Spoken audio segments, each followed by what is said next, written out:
Hello guys, welcome back to a knowledge Guruji officer. तो ये आपके एंडलाइन आकलन है कक्षा 8वीं के, और जो है विषय हिंदी, जिसके परीक्षा है आपके 19 तारीख को। तो यहाँ पर सभी सब्जेक्ट के हम आपको इंपॉर्टेंट क्वेश्चन और प्रश्न उत्तर हम आपको देते हैं रियल पेपर के।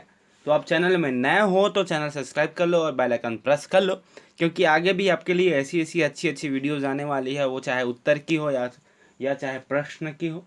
तो आप ज़्यादा देर ना करते हो, हम वहाँ पे देखते हैं। ये तो आप जानते ही होंगे, यहाँ पे आपको अपना परीक्षार्थी नाम लिखना होता है, शाला का नाम लिखना होता है, परीक्षार्थी आईडी लिखना होता है। तो हम नीचे चलते हैं सीधे खंड आ में कक्षा 8 के, जहाँ पे आपको पहला क्वेश्चन है वो पूछा गया है। रिक्त स्थान है, जहाँ पे पहला क्वेश्चन पूछा गया है हिरोशिमा और नागासाकी खालिस्तान में स्थित है। तो ये है जापान में स्थित है। और प्रश्न 2 है भूजल का समासिग्रह खालिस्तान होगा, तो ये होगा भूमि जल। और प्रश्न 3 है जो राजा का विलोम शब्द है वो है रंक है। और जो चौथा है ईमानदार का भाववाचक संज्ञा वो है ईमानदारी। तो यहाँ पर रिक्त स्थान की पूर्ति हो चुकी है। तो अब हम आगे चलते हैं, जहाँ पे आपको क्वेश्चन देखने को मिलेंगे। प्रश्न 5वां है, जहाँ पे पूछा गया पेड़ ला दानी काबर कहे गए हैं गे हवे। तो इसका आपको आंसर लिखना है। तो अच्छे से लिखना, और कोई दिक्कत हो तो हमसे टेलीग्राम में मिलना है। इसकी जो पीडीएफ है वो आपको टेलीग्राम में मिलेगी, और इसको टेलीग्राम ज्वाइन करने के लिए डिस्क्रिप्शन में आपको लिंक मिलेगा। तो आप टेलीग्राम हमारा ज्वाइन कर लो, वहाँ से आपको ये पीडीएफ है वो मिल जाएगी। तो अब चलते हैं। तो अब यहाँ पे आता है प्रश्न 6वां, जो है भूजल के भंडार ला बढ़ाए के उपाय लिखो। तो जो भी उपाय है उसको आपको यहाँ पर लिख लेना है। उसके बाद हम चलते हैं प्रश्न 7वें में।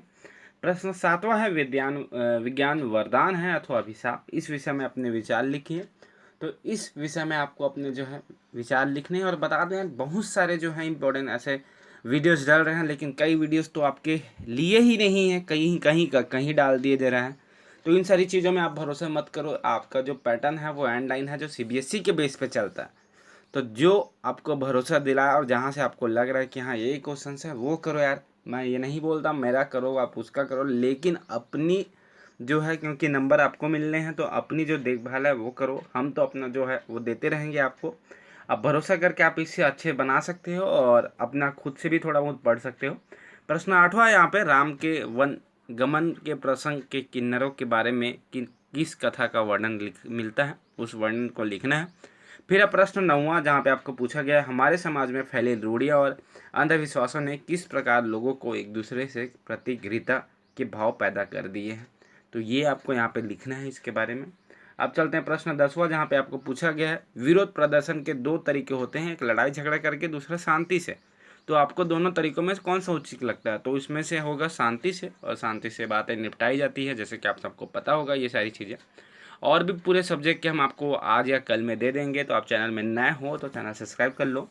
अब चलते हैं खंड बा में, जहाँ पे आपको दो पर्यायवाची शब्द लिखना है। जो स्वर्ण है उसको क्या कहा जाता है? कनेर कहा जाता है।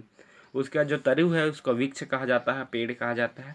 उसके बाद है प्रश्न 12वां, जहाँ पे विलोम शब्द लिखना है। तो दुर्लभ का सुलभ होता है, वो उत्तर का प्रश्न होता है। ठीक है। उसके बाद चलते हैं प्रश्न 13वां में, जहाँ पे आपको पूछा गया है छत्तीसगढ़ के और क्या क्या नाम है। तो छत्तीसगढ़ को धान का कटोरा भी कहा जाता है, और छत्तीसगढ़ को आप जितने भी प्रकार से जानते हैं तो उस प्रकार से लिखिए, जैसे कि इसमें नदियों का संगम, ये सारी चीज़ों के नाम से जाना जाता है। और यहाँ पे प्रश्न 14 है, जो है साल के 12 महीनों के हिंदी नाम लिखिए। तो वह जनवरी, फरवरी, मार्च, अप्रैल, मई, जून, जुलाई, अगस्त, सितंबर, अक्टूबर, नवंबर, दिसंबर, ऐसे आपको यहाँ पे लिखने हैं। तो यहाँ पर अब चलते हैं आगे। खंड सा है कक्षा 4, जैसे कि आप देख रहे हैं कक्षा 4। यहाँ पर है प्रश्न 15वां, जो है नीचे लिखे शब्दों को शुद्ध करके लिखो। तो यहाँ पे विज्ञान है और दूसरा वैज्ञानिक है। तो इसको आपको लिखना है विद्वान है, और ये वैज्ञानिक है, तो इसको आपको लिखना है। उसके बाद प्रश्न 16 है, जहाँ पे पूछा गया बिजली की बचत किस प्रकार की जा सकती है। तो किस प्रकार की जा सकती है बिजली की बचत, वो आपको यहाँ पर लिखने हैं। अब चलते हैं लास्ट क्वेश्चन, जो आपका है किसी पौधे को यदि पानी ना दे तो उस पर क्या प्रभाव पड़ेगा। तो वो जो पौधा है वो बेसिकली पूरा सूख जाएगा, और फिर वो उग नहीं पाएगा, और आपको अच्छे अच्छे फल, छाँव, लकड़ी, ये सारी चीज़ें नहीं दे पाएगा। और ऐसे ऐसी चीज़ें करते रहे, अगर पानी ना दे तो पूरे पेड़ पौधे जो हैं वो ऐसे ही सूख जाएंगे, और फिर इससे हमें ही घाटा होगा, हमें ही नुकसान होगा। तो ये सारी चीज़ों को आपको लिखने हैं। बड़े मार्क्स के हैं तो अपने हिसाब से जितना आप सोच सकते हो आपको लिखना है। तो वीडियो में नए हो तो चैनल को सब्सक्राइब कर लो। चैनल में आपको अच्छे अच्छे प्रश्न उत्तर, रियल पेपर, रियल उत्तर ये सारी चीज़ें आपको दी जाएगी और इधर उधर की फेक चीज़ों पे बिल्कुल विश्वास ना करें। तो वीडियो में सिर्फ इतना ही, चलिए हम चलते हैं।